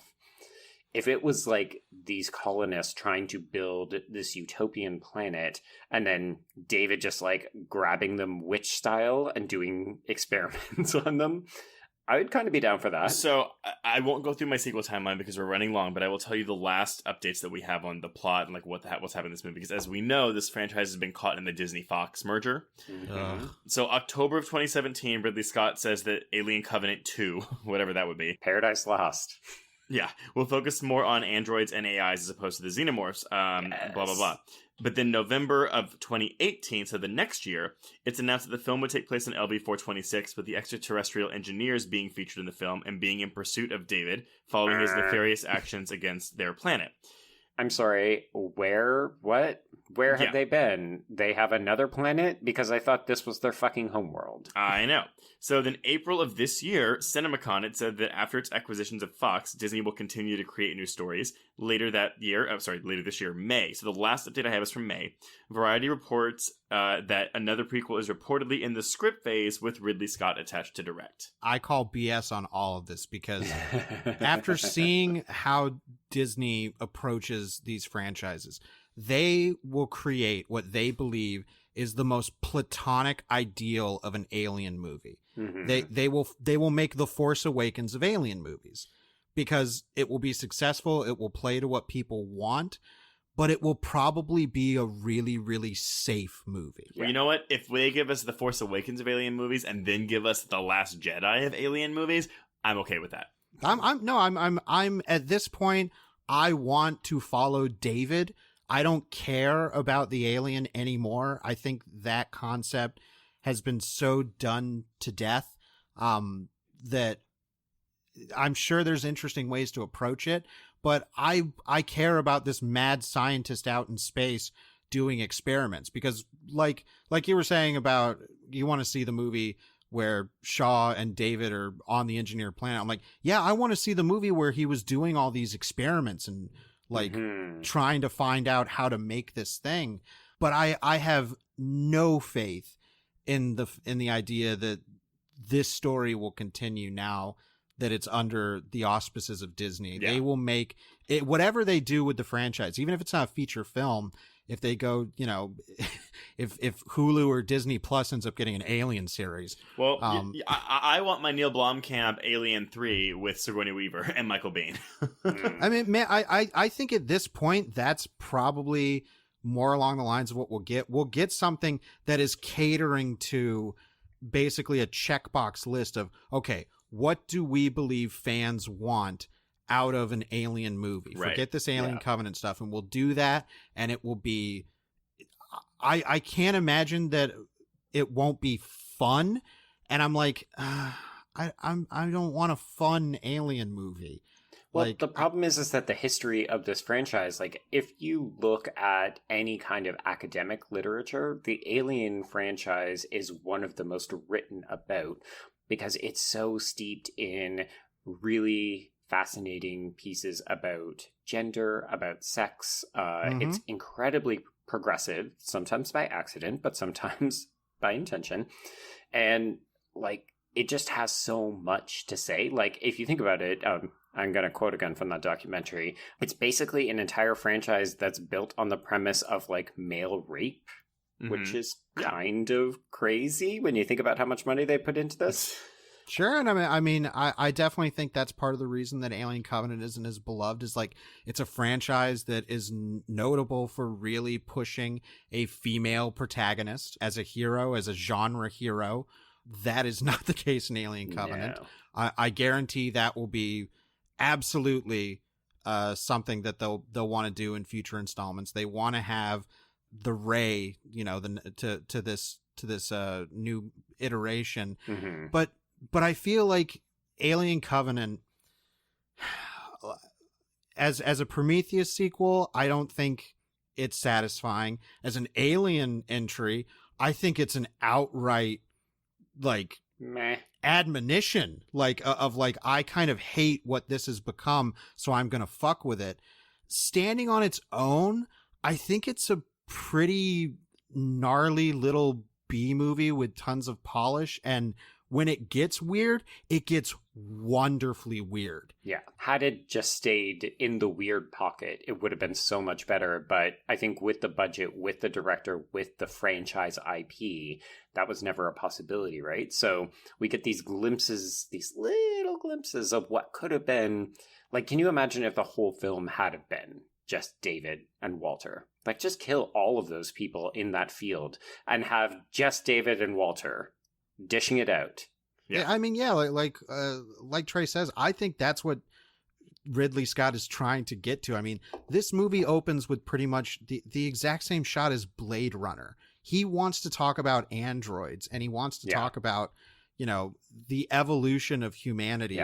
And where we're going. Yeah. But he's stuck into making these damn alien movies. Yeah. Which is so funny because that's the criticism leveled at both Prometheus and Alien Covenant, is that Ridley Scott and all of these writers, they should have made it, I don't want to say a secret, because we saw how that did not pay off with the Star Trek franchise when they tried to do the Secret Con movie.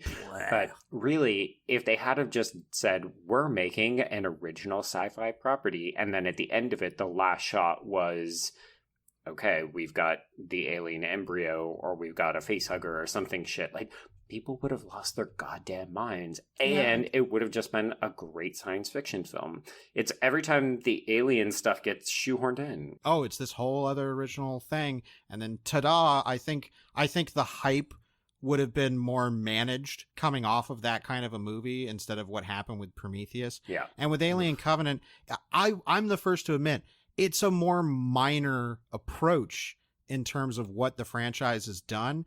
And having a minor approach after Prometheus was never going to fly for people. Well, and I just think if this is the last we see of this iteration of the franchise, I think that's going to be a real bummer. Yeah.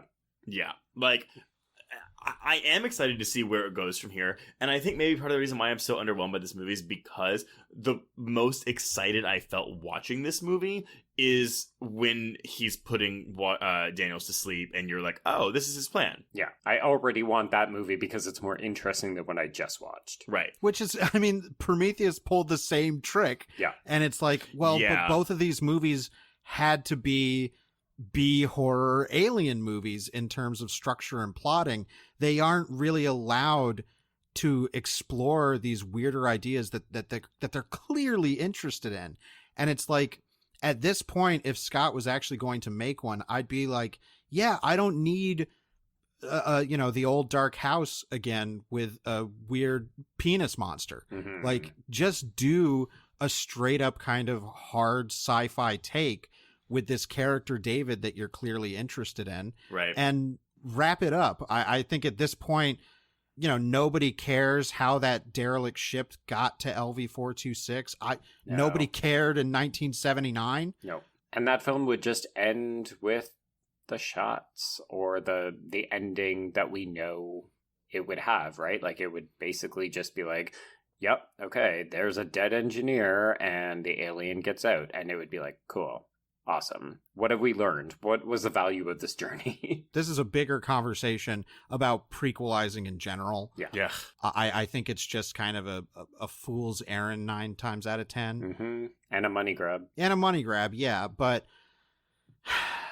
it's disappointing. I won't admit to not being disappointed by the potential of Alien Covenant, but I think the things that it pulls off and the promise that it shows, and when it's allowed to kind of do its own thing, I think it kind of sings on its own merits, but it's never going to be able to be judged on that alone. Well, Yeah. I bought this Blu-ray, so they have my money, so I can say whatever the fuck I want about it, and they can't stop me.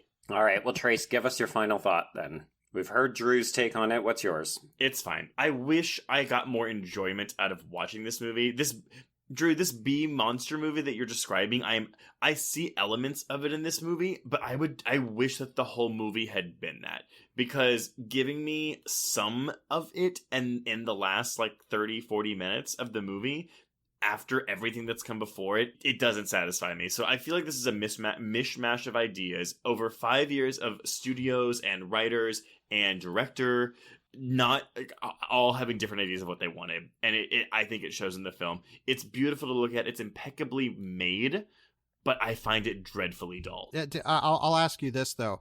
Do you think it's that it's a B horror movie by way of incredible nihilism, and that's what really kind of turns a lot of it off for you? Well, no, not at all. I don't mind the nihilism aspect, but I also would be more into it. Like, I think that by turning into a schlocky B movie, then like the statement it's trying to make about nihilism or like just being nihilistic is just kind of like shrugged off. Like it's not even, I can't even take it that seriously. It's two opposing tones or types of films trying to be one, and it doesn't work for me.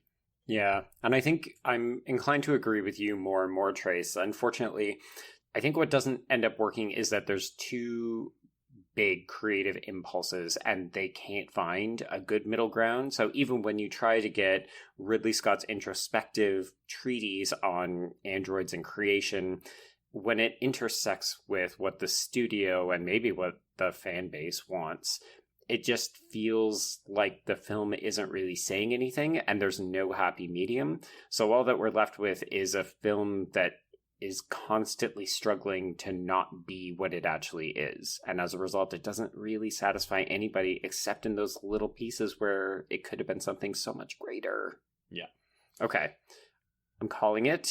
We're going to play a game. It's going to be lightning round. Okay.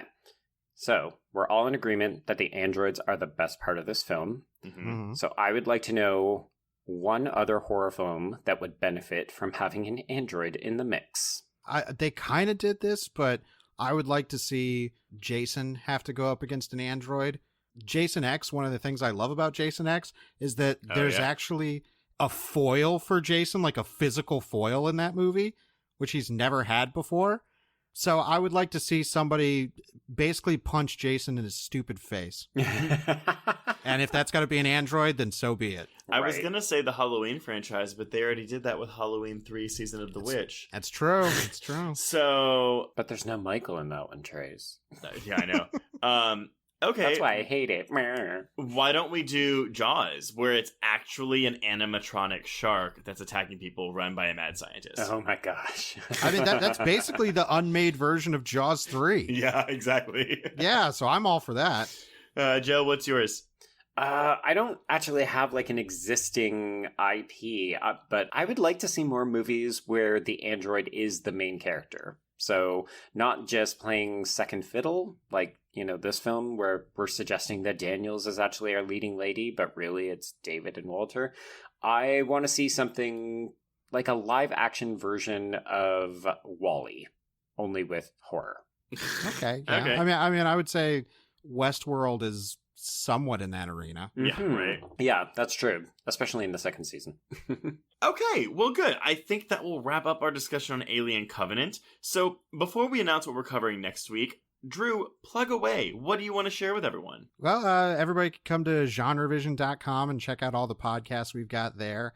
Go to our Patreon, patreon.com/GenreVision, and follow me on Twitter at Drew Dietsch. That's DREW, and then Diet, SCH. Yeah, and read my stuff on Bloody Disgusting. Yeah. Yay! So I have to plug my 3 podcast guest appearances that I did on Halloween because I was bad and didn't do them before this. If you want to hear me on other podcasts just for Halloween, you can listen to either Consequence of Sound's Halloweenies podcast, where I discuss the Nightmare on Elm Street remake. You can listen to Adrian Torres's Horrorversary podcast, where I discuss Sorority Row. Or you can listen to one of our patrons, Joe Daniel Montalongo's Your Fave Bad Movie podcast, where I discuss Scooby-Doo 2 Monsters Unleashed, that brilliant piece of cinema. Thank God it means I don't have to talk about it. Yay! I know, but we'll get a Scooby-Doo in next year. Spoilers. But Joe, did you have an appearance that you wanted to plug too? I know you did on the Facebook page today. Sure. Okay, so I will also plug that I got to appear on live national television in Canada for Entertainment Tonight. They do a segment called The Great Debate, so I got to appear with former guest Ariel Fisher, and we talked about the best Halloween movie of all time. And I was Dope. I was repping Trick or Treat, and I will, spoiler alert, tell you that I did not win. Wait, which one did she pick? She picked Hocus Pocus. Oh, that's a stacked deck. So you can probably guess which one won. Nope. Children of the 90s, Hocus Pocus. But if you want to reach us on Twitter, you can. I'm gonna put a pin in that because Joe and I may have to have that same debate later next year. There we go. I know. I'm just dropping all these 2020 bombs on everyone. If you want to reach us on Twitter, you can reach me at Trace Thurman. And I am at B still on my remote. That's the letter B. And if you're tweeting about the podcast, please be sure to use the hashtag HorrorQueers in your tweets. You can also email us at horrorqueers@gmail.com or check out our Facebook group and talk to people there. If you have 2 seconds, please head over to iTunes and leave us a rating or write us a review. That'd be super nice. And if you want even more content, please visit our Patreon page at patreon.com/horrorqueers, where you can sign up for exclusive bonus episodes. We just dropped an episode on Dr. Sleep, which, spoiler alert, is really fucking good. Joe, what are we covering next week? I'm kind of excited to see how you intro this. So, Trace, I'm taking you back to high school, and even though it's already celebrated its anniversary, I'm still going to make us talk about it. We are hanging out with Rose McGowan, and we're going to do a little bit of jawbreaking. I know. I was nervous about picking this movie because it's not conventionally horror. It's not conventionally horror, but there's definitely a murder, and the whole plot of the movie hinges around a murder.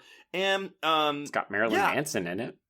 And there's lots of gay shit in it too, and it's real colorful. Yeah. It's going to be an hour of us talking about lady dresses. And sucking on popsicles. Oh, yeah. That scene may have turned me gay. Oh, no. I remember saying... Sorry, we'll save it for next week. Yeah. But Drew, thank you so much for coming on the episode tonight. We really appreciate it. And all your knowledge on the Alien franchise. Holy fuck my ass.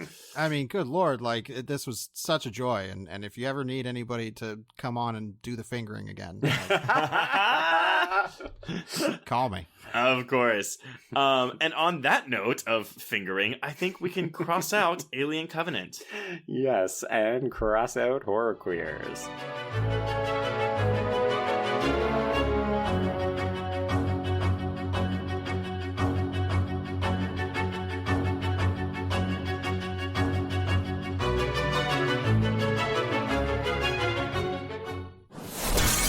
Bloody Disgusting Podcast Network, home of creepy, disturbing, and terrifying creepypastas, SCP archives, weekly full cast storytelling, horror queers, genre commentary from an LGBTQ perspective, and the Boo Crew, horror-centric interviews. Listen free wherever you stream audio and at bloodydisgusting.com/podcasts. Get in, losers. This is the Lady Killers, a Feminine Rage podcast. I'm Jen. I'm Sammy. I'm Rocco. And I'm May. Our podcast is a tribute to the female-identifying killers in horror and more. Each episode will feature us, your Supreme Court of female murderers, discussing our favorite lady killers, from your Julias and Jennifers to your Carries and Christines. We'll tell her story, decide if it's good for her horror, and answer the most important question of all: would we die for her? Join us on Thursdays as we pull on our sweaters, snatch our ice picks, sharpen our scissors, and honor the lady killers who live on the silver screen. No boys were harmed in the making of this podcast. Yet.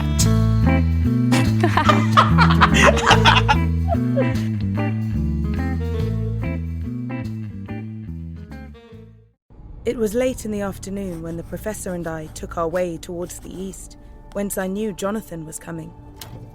Jonathan Harker has asked me to note this, as he says he is hardly equal to the task, and he wants an exact record kept. Dear Madam Mina, I have read your husband's so wonderful diary. Strange and terrible as it is true. I will pledge my life on it. God preserve my sanity, for to this I am reduced. Safety and the assurance of safety are things of the past. I am in hopes that I shall see more of you at Castle Dracula.